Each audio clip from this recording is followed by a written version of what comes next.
What's going on, everybody? Recently, it has come to my attention that there are some characters in Blue Lock that have been really severely underutilized, to the point where characters that had been established as being heavy hitters, or at least someone that should be seen as formidable, are kind of a joke right now, whether it be falling to the wayside to make room for other characters to spotlight, or just, you know, bad writing in general. I have 5 characters specifically that we need to talk about because they have really been done dirty. Before we get into that though, I do need to make a couple shout outs. If you're interested in the community we have going on here, please join the Discord. I do have a lot going on there. I just fully revamped it. I'll have a video coming out on all the stuff I did just change because it is going to be really sick. And if you do want to join a really strong anime community with a good Blue Lock base, trust me, it's the #1 spot to be. Furthermore, if you really do like my content here, I would highly recommend becoming a channel member on the YouTube. There are a ton of perks that are linked not only to my YouTube channels, videos, streams, but also my Discord specifically. But yeah, I think that's it. So with that said, grab some snacks, fill those cups, sit back, relax, and enjoy.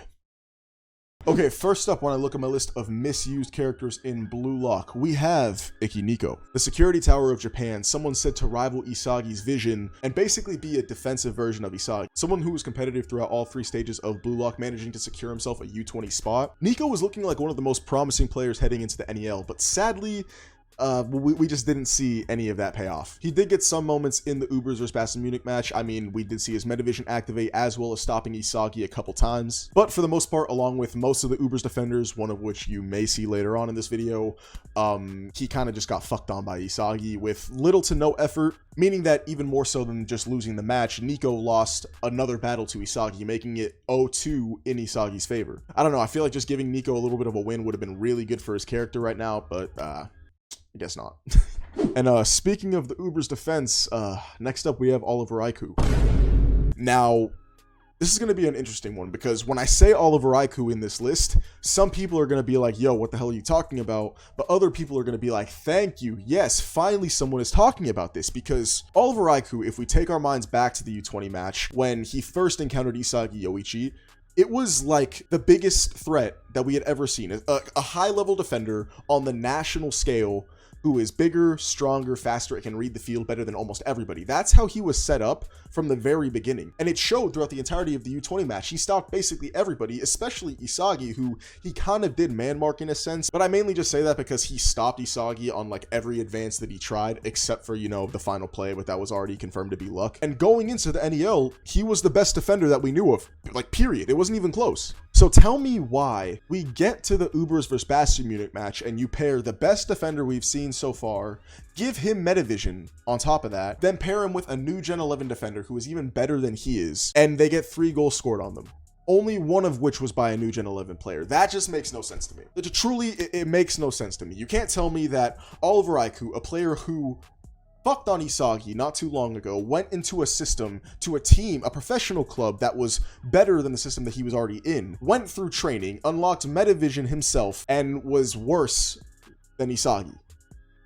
I don't know. I don't buy that. I don't buy that. Oliver Aiku, horribly misused, terribly mistreated, and I'm so sorry to see it. I do love the fact that he has like the 6th highest bid in the NEL bids right now, but that's valuation bids. It doesn't really mean much at the end of the day. He's gotten scored on way too many times to be seen as like a high level defender, even though he is like, you know, the 2nd best defender we've seen in the series. It's just like, I don't know. It's a mess. Rip Aiku, seriously. Ooh, baby.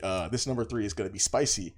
Give me Mikage Ryo as the number 3 most misused player in all of Blue Lock. Now, this one is going to be even more of a hot take than my Aiku one, because when I say Ryo, a lot of you guys are going to be like, no, Clamp, that's just not true. He hasn't been misused. He's had a shit ton of screen time, a shit ton of showing. His biggest downfall is Nagi, and while I will admit his biggest downfall is Nagi, he has gotten done bad by the writing, and the main reason that is because Ryo, at least on paper, should be the most dominant player that we've seen when he's using his copy. We've seen him copy the likes of Rin and Sai, who in their own right are like 2 of the highest level U20 players that we've seen so far. Not to mention he in his own right is the most balanced overall player on any pitch he steps on. He is literally the perfect all-around player. So tell me how the perfect overall player who can copy almost anybody to 99% efficiency can level up in a system such as Manshine City that levels up his physical specifically, which is the one thing that he realistically would have needed to level up. Tell me how all of that work goes to nothing. Even if the whole Nagi thing is what's holding him back, there's no way that every pass he sends is just to Nagi. That just makes no sense for him to literally only send the ball to Nagi. If you're going to justify that with writing,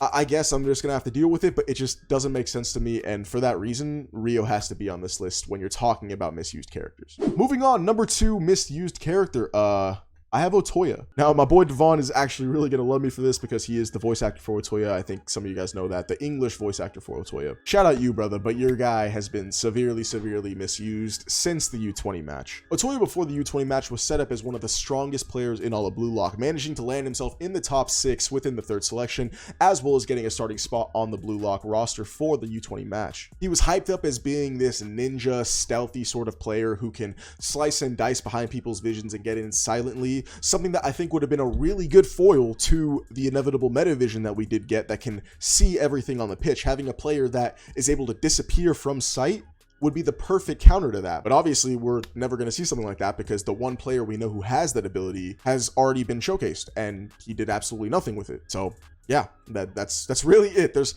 not too much else to say about Otoya. He was a character that had a lot of promise and potentially could have been given a lot to do, but for some reason, to flesh out other characters or just because maybe the writer forgot about him, he just was thrown to the wayside. And someone who was once really high up and high ranked and with a lot of danger and potential is now just one of the background characters who supports a main player, and that is really sad to see. And finally, I don't even think we need a drum roll or any sort of build up for this one, but I'm just going to give us one anyway.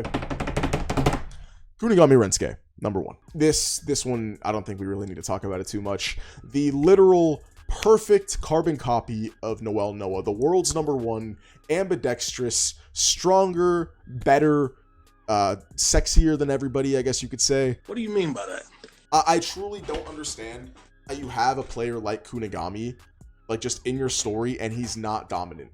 He is literally a copy of the world's number 1 player. They are the same thing. Body is the same thing. Like, sure, he doesn't have Noah's experience or IQ or just his overall ability, but on paper, their stats, their physicals are the same. There's no way that Noah himself can't nurture himself to becoming one of the better overall players, but he chooses to focus on Isagi simply because he's the main character of the story. That in and of itself makes no sense to me, because how does Noah see a perfect carbon copy of himself and not think, oh, I'm gonna make this guy the best striker in the world? He's literally a carbon copy of me. Unless he either sees it as a threat or is basically trying to tell Ego, go fuck yourself, I'm not gonna do what you want and nurture this fucking demon that you, like, tortured to get to this point. I don't see a reason as to why Kunigami isn't one of the most dominant players on the pitch, and for that reason, all we can say is, I'm sorry, Kunigami, you've truly been done dirty, and you are easily the most misused character in all of Blue. Okay, I think that's gonna do it for today. Thank you guys so much for tuning in. As always, I really do appreciate it. If you went on to enjoy this video, make sure you leave a like and consider subbing down to the channel with post notifications turned on so you never miss another banger from myself. Make sure you join up on the Discord. I will have the link down below in the description, as well as checking out my live streams here on YouTube or on my Kick, depending on where you want to watch it. I will be streaming every Monday, Wednesday, and Friday, sometimes Saturday, so stay tuned for that. But with that said, that's all I got for you today. I love you guys. Take it easy.